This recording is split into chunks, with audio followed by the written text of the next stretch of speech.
The station was burning. It had started with the lights. 1 second the trade station was loud and full of noise. Merchants arguing, cargo machines humming, boots scraping on metal floors.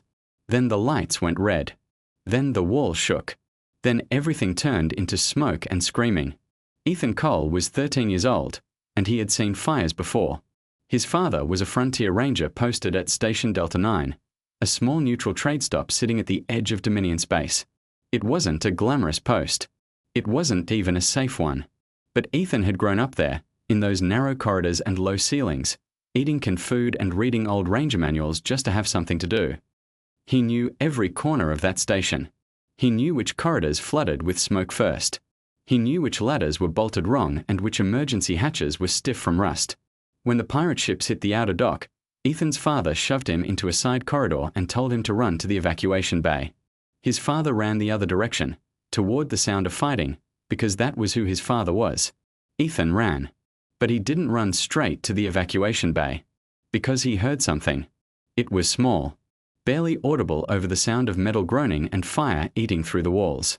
It was a voice, not screaming, not calling for help in any language he recognized.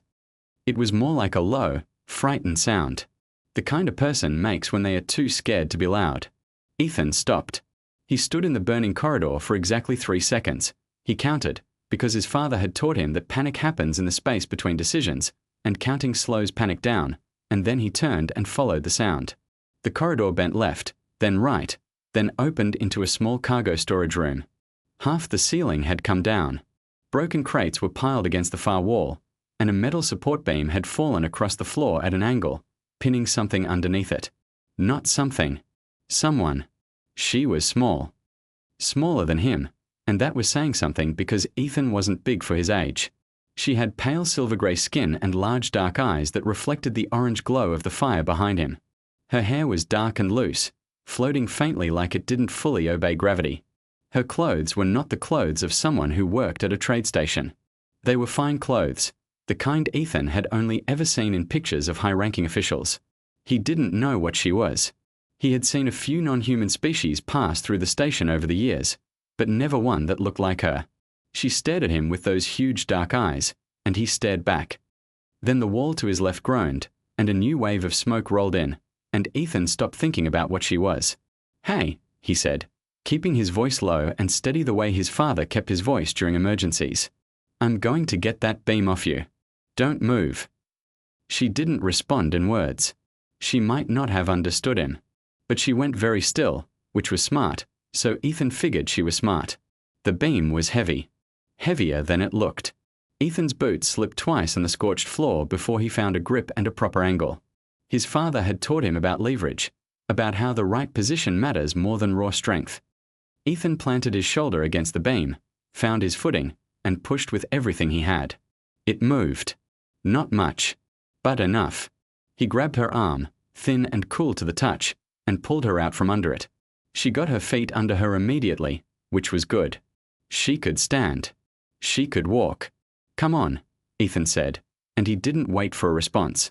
He turned and started moving. She followed. The corridor back to the evacuation bay was worse than when he'd left it. Part of the ceiling had come down and blocked the path he'd used before. Ethan changed direction without stopping, taking a longer route through the service tunnels, the ones he knew from years of wandering the station out of boredom while his father worked. The girl stayed close behind him. She didn't complain. She didn't cry. She stumbled once when the floor shook from a secondary explosion, and Ethan grabbed her wrist without thinking and kept moving. Her grip on his arm was surprisingly tight. The smoke got thick near Junction 7. Ethan pulled his collar up over his nose and dropped low, and when he looked back the girl was already doing the same thing, watching him, copying what he did. He gave her a short nod. She gave him one back. They reached the evacuation bay with 4 minutes to spare before the automated lockdown. It was chaos inside. People were shoving toward the pods. A station worker was yelling numbers that nobody was listening to. Ethan pushed through the edge of the crowd, not toward the pods everyone was fighting over, but toward Bay 3, the maintenance pod bay, the one that wasn't on the main signs, the one that was almost always empty because nobody read the secondary maps. On the pot. Door open. Nobody inside. Ethan stepped aside and looked at her. She was staring at the pod, then at him. "Get in," he said. She looked at him for a long moment. There was something in her expression that he couldn't read, something beyond fear, or relief, or gratitude. Something older and more complicated than any of those things. Then she stepped inside. Ethan was about to follow when the bay doors blew open. Soldiers. Not pirates. These were different, tall, armored, with the kind of organized movement that said they knew exactly where they were going and exactly who they were looking for. They swept the bay in seconds and went straight to the pod. Straight to her. They pulled her out carefully, almost reverently, and surrounded her immediately. One of them barked something at the others in a language Ethan didn't understand.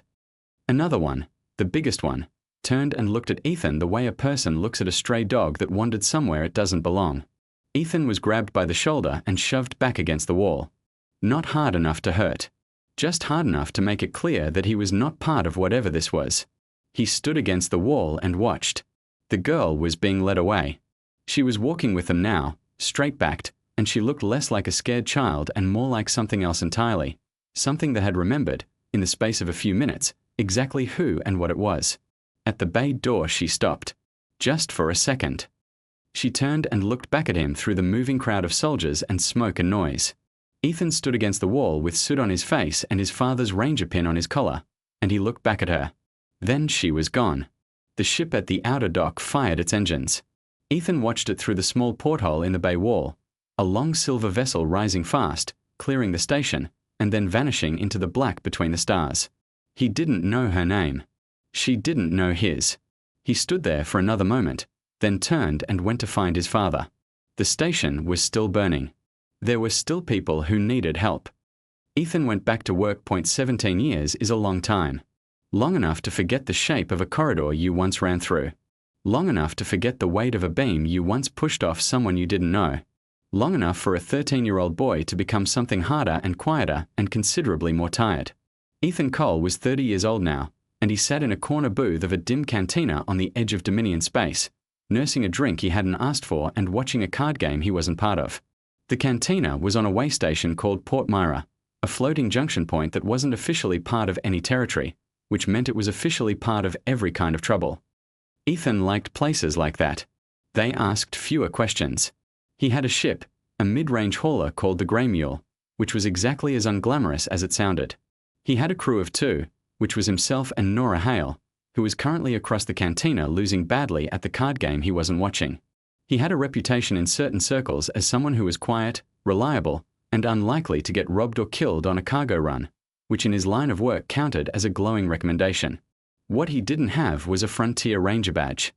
That had been taken away 6 years ago, not because he'd done something wrong, exactly, but because the Frontier Ranger program had been dissolved when the Federation decided the Outer Rim wasn't worth maintaining anymore. They'd given him a small payment and a letter thanking him for his service, and that had been the end of it. Ethan had taken the payment, spent half of it on the Grey Mule, and spent the rest on very little worth mentioning. He was on his second drink when Nora dropped into the seat across from him. Nora Hale was 28, compact, with short dark hair and the kind of permanent expression that suggested she had heard every bad idea in the galaxy and was already tired of the next one. She had been a Federation logistics officer before budget cuts ended that career too. She and Ethan had met at a cargo broker's office 3 years ago and had been working together since, mostly because neither of them talked too much. "I lost 40 credits, she said. "I know," Ethan said. "You could have warned me." "You didn't ask." Nora pulled a small data card from her jacket and slid it across the table. "Broker posted a new job while I was losing my money. Came in about an hour ago. Good pay. Unusual client." Ethan picked up the card and turned it over. The pay was listed first. It was good, she was right about that. Enough to cover 3 months of fuel and port fees. The destination was Vetha, which was the capital world of the Veloth Dominion. The cargo wasn't listed as cargo, exactly. It was listed as a diplomatic document transfer. Dominion job, Ethan said. Veloth royalty, specifically, Nora said. The broker was very careful about how he said it. Tried to make it sound routine. It is absolutely not routine. Ethan looked at the card again. Vetha was deep inside Dominion territory.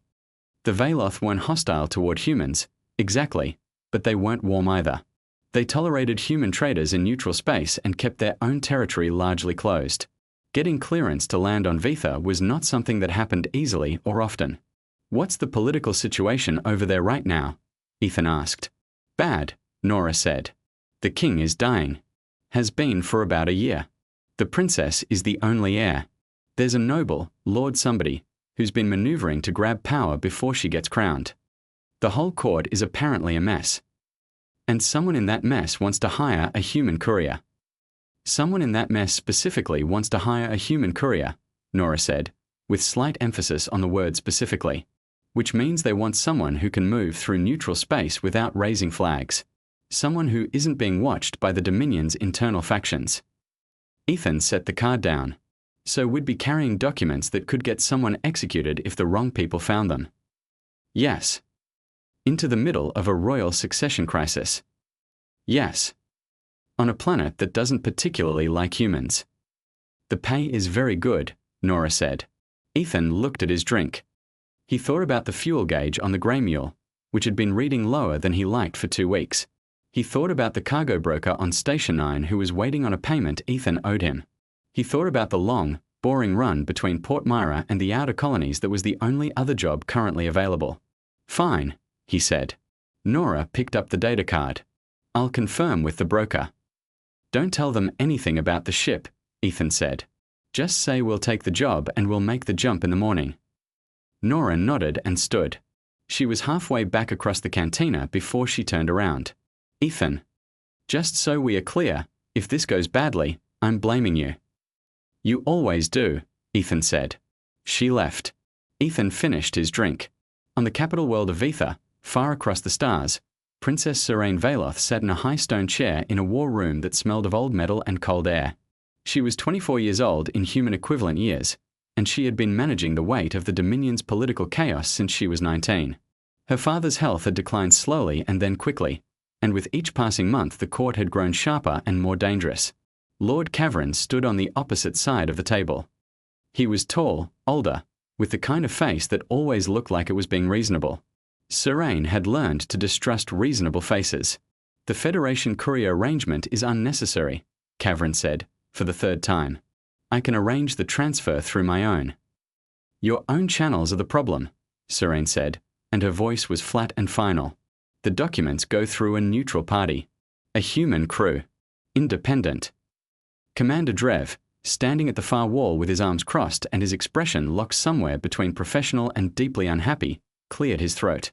"I have located a suitable crew through a third-party broker. 2 humans. Cargo runners.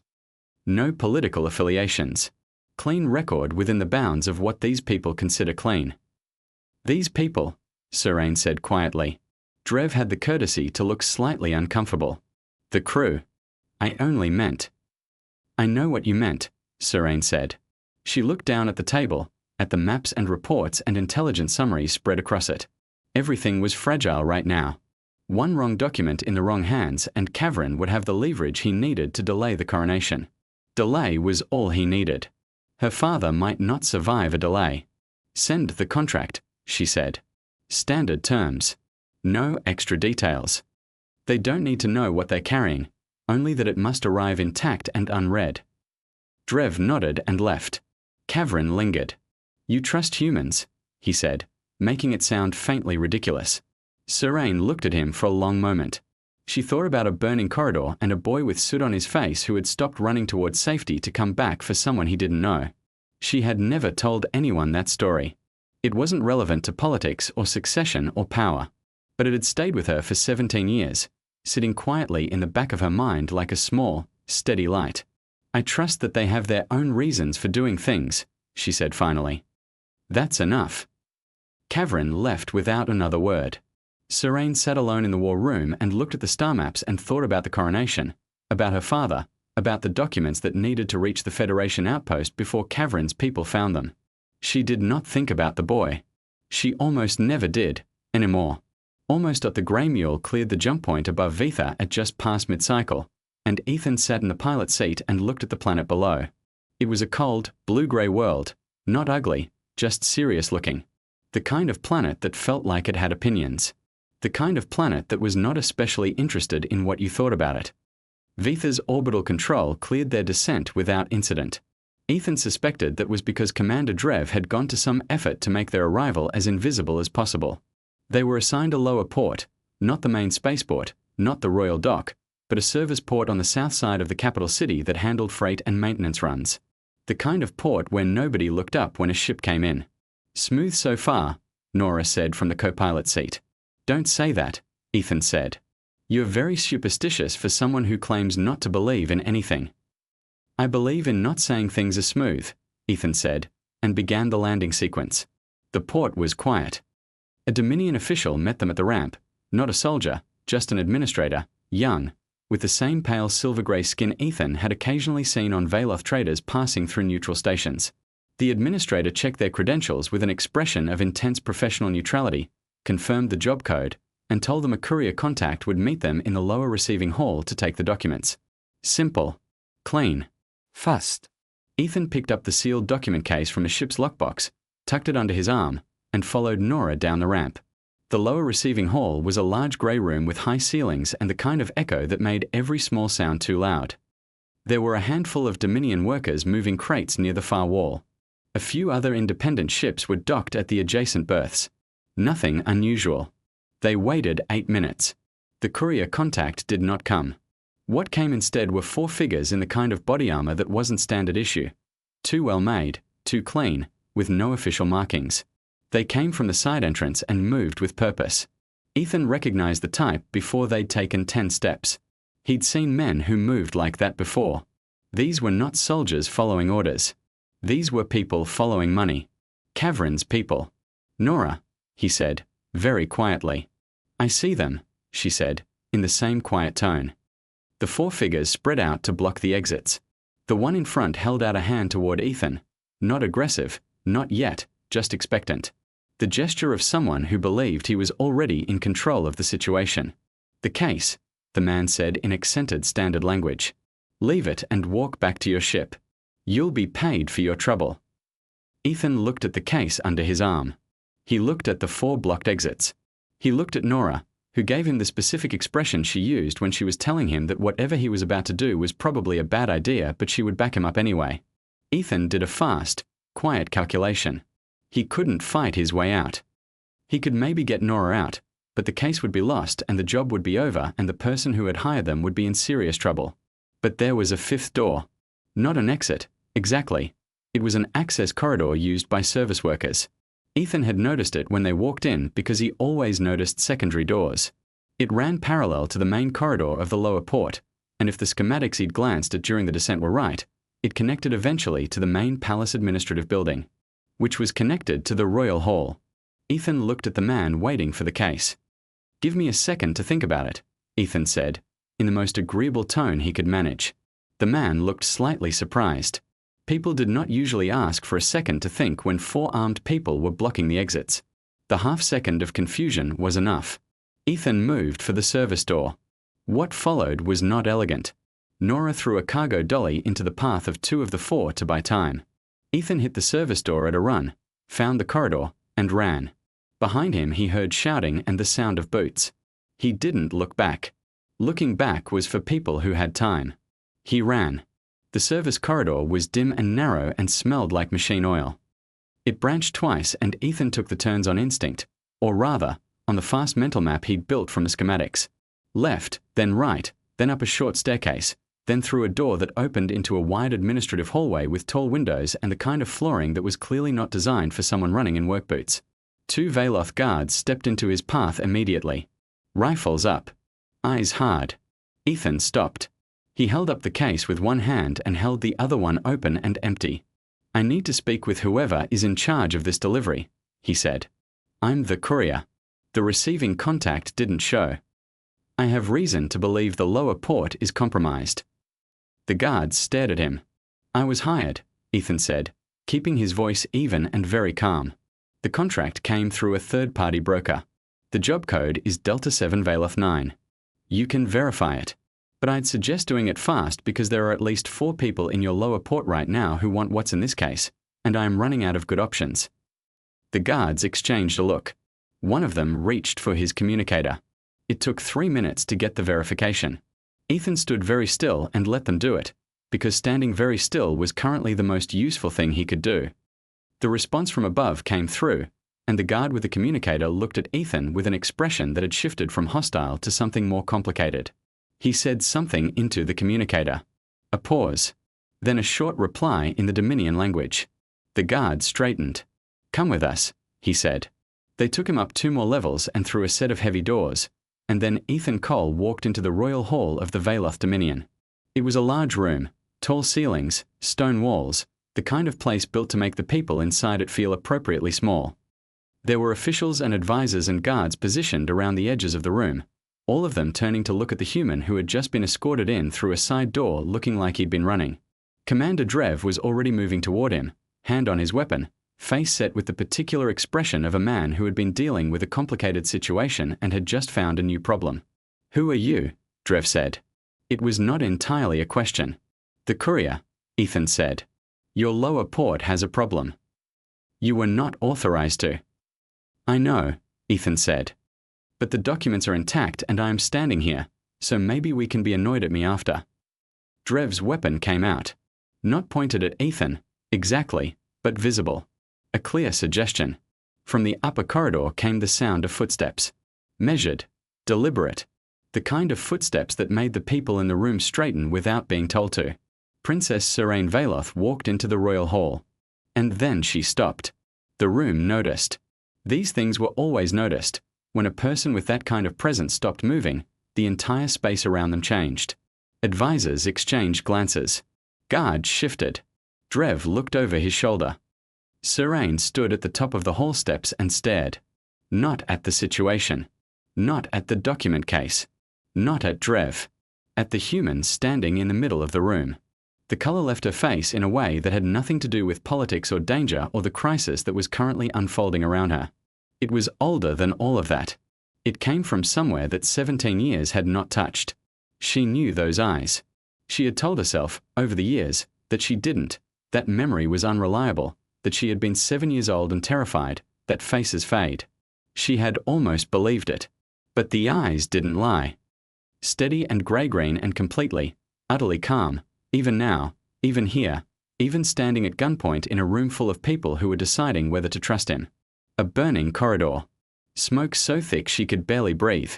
A boy she didn't know who had stopped running to come back for her. Her hands were cold. The room was completely silent. Ethan looked at the frozen princess.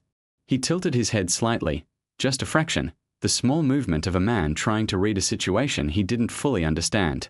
Then he looked at Drev's weapon, and then back at her, and something in the steadiness of his expression didn't shift at all. He said, in a low and perfectly even voice, "I'd really like to not get shot today, Your Highness. I've got something that belongs to you." Serene did not move for another full second.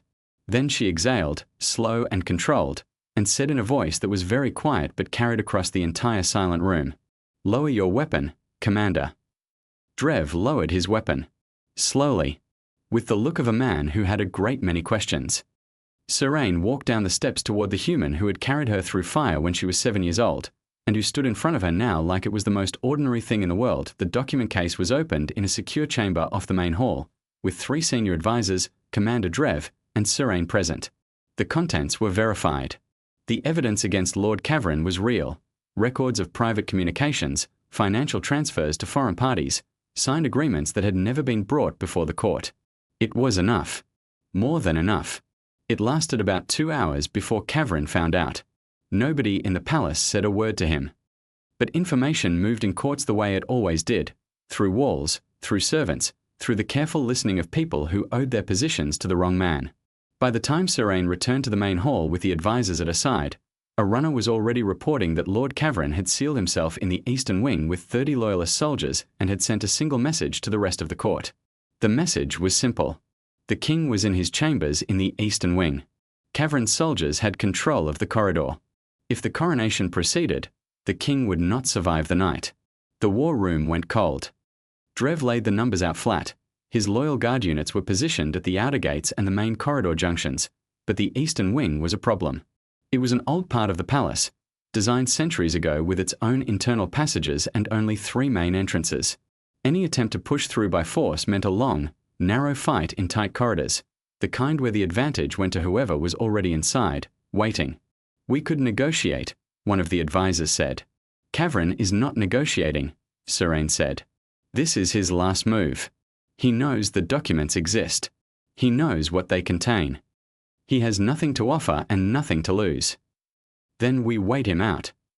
My father does not have the time for us to wait, Surain said, and the room went quiet. Drev ran through options and struck each one down as he went. Every plan had the same problem: speed. Any move that was slow gave Kavrin's people time to do what they were threatening to do. Any move that was fast was a direct assault, and a direct assault in those corridors was a gamble on the king's life. Ethan sat in a chair in the corner of the war room. He had been there since the documents were verified, mostly because nobody had told him to leave and he hadn't volunteered to go. He had been given a cup of something hot that wasn't quite tea, which he had drunk because he was cold and tired, and he had been listening to everything. Nora had made it out of the lower port fine. He'd confirmed that with a short comm exchange while the advisors were reading the documents. She was back on the grey mule, annoyed but unhurt, waiting for his signal. He turned the palace floor plan over in his head. The administrator who had processed their ship's arrival had given them a general layout during the landing brief, and Ethan had read it the way he always read these things, not because he expected to need it, but because it was there. The Eastern Wing. Old construction. Which meant old systems, ventilation runs, service access, maintenance passages that probably weren't on the current guard rotation because nobody thought about them anymore. Old buildings always had bones that the people living in them had forgotten. The communications array, Ethan said. The room looked at him. Drev frowned. What? Kavrin is running 30 soldiers in a sealed wing. They're not going to sit silent. They're communicating. If his soldiers can't talk to each other clearly, the coordination breaks down. Tight spaces, stress people, silence from above, they'll start second-guessing. We cannot reach the communications array without going through the corridors he controls, Drev said. You can't, Ethan said. The maintenance access under the East Foundation runs parallel to the main corridor. It's not on your current guard map. Service hatches every 40 meters. Drev stared at him. How do you know our maintenance access routes? Your port administrator gave me the building layout when we landed. Old Ranger habit. I read the plans. The silence in the room was of a particular kind, the kind where people are rapidly reassessing a situation. Even if that's true, Drev said, slowly, sending soldiers through maintenance access without authorization. Not soldiers, Ethan said. One person who moves quietly and doesn't need authorization because is not in your chain of command. Your soldiers get flagged. I don't show up on Kavrin's internal roster at all. Surain was watching him. She had been watching him since the conversation began, with the same careful, measuring expression she had worn when she first walked toward him in the hall, like she was trying to hold two different pictures of the same person in her mind at once. You are a courier, Drev said. I'm a Frontier Rangers kid who spent his childhood learning how to keep a failing station running with whatever he had, Ethan said. I know how to move through a building and I know how to make a communication system quiet. That's all this needs. The silence stretched. Surain said, What do you need? Ethan stood up. The emergency kit from my ship. The real floor plan, not the public one. The original construction layout if you have it. And about 11 minutes. Drev pulled up the original plans. Nora, via comm, ran to the grey mule and passed the emergency kit to a palace runner at the gate, who brought it to Ethan at a near jog. Ethan went through it quickly, taking specific items and leaving others. Small tools. A signal disruptor the size of a thick coin. A patch kit originally meant for hull breaches. Nobody in the room said anything while he did this. They watched a human sort through a small bag with the focus of someone who had done exactly this kind of thing before, not in a royal palace, maybe, but in burning stations, in broken machinery, in the kind of places where the tools available were never quite right for the problem, but you used them anyway. Surain walked with him to the access hatch at the base of the east corridor. Ethan, she said. It was the first time she had used his name. She had learned it from the contract files in the last hour, and she had said it now without deciding to, the way you say a word you have been carrying for a long time. He looked at her. My father is in the second room on the right past the main junction, she said. The soldiers will be in the corridor and at the far end. There are 2 at his door. I understand, Ethan said. You don't have to do this. I know, he said, and opened the hatch, and went in. What happened in the next 40 minutes was not seen by anyone except Ethan, and Ethan was not the kind of person who told those stories in detail afterward. The floor plan was accurate enough. The maintenance access ran exactly where he'd expected. The communications array was old, which was a problem and an advantage at the same time. Old systems were more vulnerable, but also more predictable. He killed Cavern's internal communications grid in a way that looked like a system fault rather than a deliberate cut. A fault could be a coincidence. A deliberate cut told the soldiers inside that someone was moving on them and made them dangerous. A fault made them uncertain. Then he reached the junction point below the king's corridor and he waited. And he listened. And he heard the soldiers above him starting to talk more, not less, filling the silence with questions, checking in with each other, waiting for responses that weren't coming. Ethan had grown up watching his father handle standoffs at remote stations. His father had told him once that a standoff was never really about force. It was about whose story fell apart first. You didn't win by being stronger. You won by making the other side believe that time was already working against them. Ethan opened the maintenance hatch into the service closet beside the king's chamber. He opened the service closet door. He looked at the two soldiers guarding the door. He held up both hands. And he told them, in the calmest voice he had, exactly what the situation looked like from the outside, which was not what it looked like from inside a sealed wing with no communications and 30 soldiers waiting for orders that weren't arriving. He told them what evidence existed against Cavern. He told them what was going to happen to everyone who was still standing in this corridor when the coronation proceeded regardless, which it would. He did not threaten. He did not raise his voice.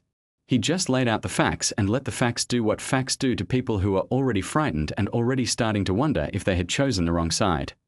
By the time Drev's forces entered the eastern wing 20 minutes later, Cavern's soldiers were standing in the corridor with their weapons on the floor. Cavern himself was sitting in a chair in the far room with the expression of a man whose story had just fallen apart. Drev walked through the wing and found Ethan in the corridor outside the king's chamber, leaning against the wall, doing absolutely nothing dramatic. Drev stopped and looked at him for a long moment. "You did that," Drev said. It wasn't entirely a question. Ethan looked at the weapons on the floor and the soldiers standing quietly and the secured wing that an hour ago had been an impossible problem. "The floor plan helped," he said. The coronation of Queen Serene Valoth took place the following morning. The great hall of the Dominion capital was full. Every advisor, every noble, every official who held any standing in the court was present, standing in their designated places in their formal robes, watching the ceremony with the carefully composed expressions of people who understood that they were witnessing something important. The air inside the hall was cold and still, the way it always was in old stone buildings that had seen too much history. The crown was placed on Serene's head by the High Elder of the Valoth Council, a slow, deliberate act, performed in silence, with the entire room holding its breath.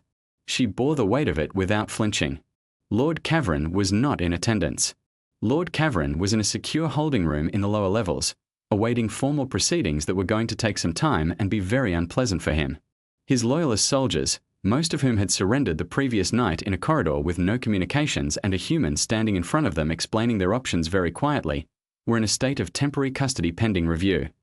Commander Drev stood at his post near the hall entrance with the steady expression of a professional who had gotten very little sleep and was committed to not letting it show. He had spent the early morning hours filing incident reports and managing the chaos of the previous night's events, and he had not once, in all of those reports, been fully able to explain how a human cargo runner with a signal disruptor and a building floor plan had neutralized a 30-soldier standoff without anyone getting killed. He had written it up as best he could and then set it aside to think about later, because there was always something requiring immediate attention. The Grey Mule was docked at the lower service port, fueled and ready to lift. Nora Hale had done the pre-flight checks twice, which was once more than she usually did, because she had a feeling the morning was going to have some kind of delay and she preferred to be ready for whatever form it took. She sat in the pilot's seat with a cup of actual coffee, a small luxury she allowed herself at the end of difficult jobs, and waited. Ethan came down the ramp from the palace administrative building at around mid-morning, carrying his bag, walking at the unhurried pace of a man who had finished what he came to do. He looked tired. He always looked tired lately, but this was a specific kind of tired, the kind that came after something had resolved, not the kind that came from things still being uncertain. Nora handed him a coffee when he reached the ship. "Cavern's in custody," he said. "I know. Palace Runner came by an hour ago with the rest of our payment," Nora said. Plus à bonus. Ethan looked at the cup. They didn't have to do that. I took it anyway, Nora said. So did you. Ethan almost smiled. He went up the ramp and started running through the departure checklist. Nora began the engine warm-up sequence. The morning was quiet over Vitha, cold, pale sky, the distant sound of the coronation bells still ringing somewhere above the capital city. They were about 4 minutes from liftoff when footsteps came up the dock. Not a runner this time. Not a guard. Ethan heard Nora go very still at the co-pilot station, which was unusual for Nora, and he turned. Surain Valoth stood at the base of the ramp. She was still in her coronation robes, deep grey, with a kind of formal weight that was not designed for walking across service ports. She had come alone. No guards, no advisors, no official escort. Just the new queen of the Valoth Dominion standing at the foot of a cargo hauler in the lower port, as though this were a completely ordinary thing to be doing on the morning of her coronation. Ethan set down the checklist and walked back down the ramp. She looked at him in the pale morning light, at the work boots and the worn jacket and the general evidence of a life spent in mid-range ships and way station cantinas, and then she said, very carefully, like someone reciting something they had been carrying a long time, I was 7 years old. Ethan waited. There was a pirate raid, Surain said, on a neutral trade station. Station Delta 9, near the Outer Rim. I was separated from my escort. The station was on fire, she paused. A boy found me. I was trapped under a beam. He pulled me out. He carried me through the smoke on his back because I couldn't move fast enough, and he found a maintenance pod bay that wasn't on the main maps, and he got me to it. The dock was quiet. Somewhere above them, the coronation bells were still ringing faintly. When my father's soldiers came, the boy was pushed aside, she said. I tried to look back. I saw him through the porthole as the ship left. Her voice was steady, but there was something underneath it, something that had been waiting 17 years to be said. I never knew his name. I asked, afterward. I sent people to find the station records. The post was decommissioned 2 years later and the records were scattered. I found nothing. Ethan was quiet for a moment. I don't remember much about that night, he said.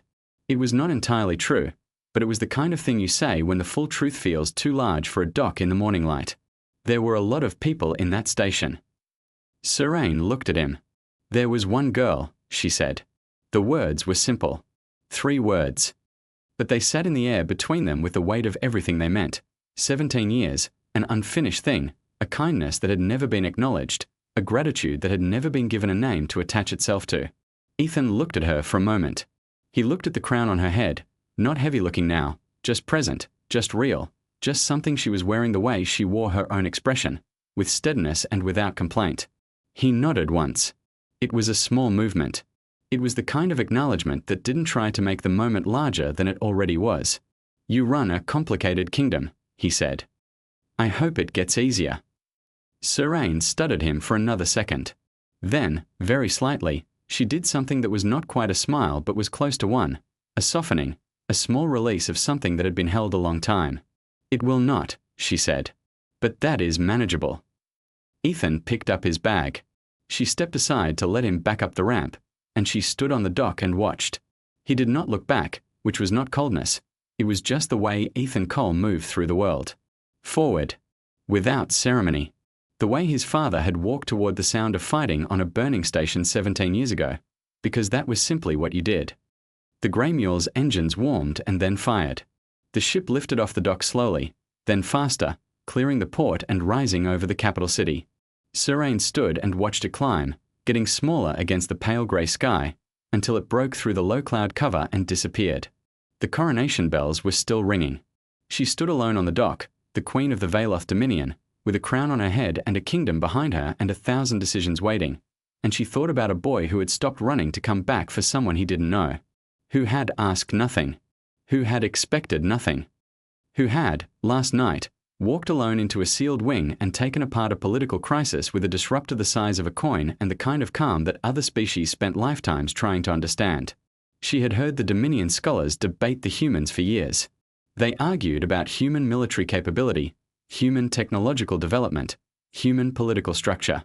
They treated humans as a variable to be calculated, a factor in the larger equation of galactic power. They were, Surain thought, looking at entirely the wrong thing. The grey mule was gone now. Just sky. That was the most dangerous thing about humans, she decided. Not the weapons. Not the numbers. Not the ships or the strategy or the stubbornness, though the stubbornness was considerable. It was the fact that a 13-year-old boy, running for his life through a burning station, had heard a small frightened sound in a side corridor and stopped to count to 3 and turn around. No calculation. No political consideration. No weighing of cost against benefit.